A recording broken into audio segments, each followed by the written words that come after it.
লম্বা চুলের প্রতি আমার ছোট থেকে একটা দুর্বলতা কাজ করতো, বলতে পারেন লম্বা চুল আমার ইমোশন। আমার ফ্যামিলি প্রায় সবারই কম বেশি লম্বা চুল, যদিও তারা এখন ছোট করে ফেলছে, বাট আমি করি নাই আর করবো না, কারণ লম্বা চুল আমার অনেক ভালো লাগে। ছোটবেলা থেকেই দেখতাম আশেপাশে সবার বড় বড় চুল, কিন্তু আমার মাথায় বেশিরভাগ টাইমই নাড়ু থাকতো, কারণ আম্মু চুল বড় করতেই দিত না।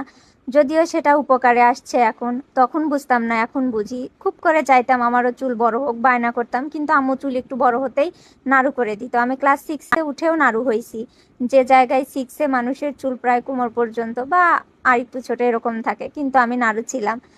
সেই জন্যই হয়তো আজ আমার চুলগুলো এখনো সুন্দর আছে, আমার যেমন আছে তেমনই মাশাল্লাহ। আর অনেক শখের চুল আমার এগুলো, অনেক যত্ন করছি, কিন্তু ইদানিং এমন হয়েছে যত্ন করতেই পারতেছি না। বাইরে একটু বেশি বের হওয়া হয়, ধুলো বালির কারণে চুল আমার প্রায় নষ্ট হয়ে গেছে। আমি শুধু ভাবতেছিলাম কখন একটু অফার দিবে, আমি পার্লারে গিয়ে আমার চুলটা একটু কেয়ার নিয়ে আসবো, কারণ আমি নিজে নিজে একা একা নিতে পারি না আর তেমন।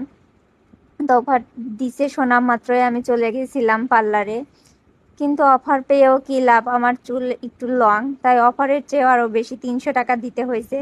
যদিও খুব একটা কষ্ট হয়নি আমার, কারণ অনেক সময় ধরে অনেক যত্ন নিয়ে আপুরা আমার কেয়ার করে দিছে চুলের। আসলে দুইজনের জায়গায় একজনের সময় নষ্ট হয়েছে, তাহলে তো একটু নিবেই। তো তারপরে আমার চুলের ট্রিটমেন্ট করা শেষে চলে আসছিলাম বাইরে, বাসায় যাব। তো রাস্তায় দেখলাম আইসক্রিম আর ঝালমুড়ি, এগুলো দেখলে তো খাইতেই হবে। আর এখন যে গরম, তাই একটু আইসক্রিম খাচ্ছিলাম। আমি আইসক্রিম নিছিলাম, বান্ধবী ঝালমুড়ি নিছিল।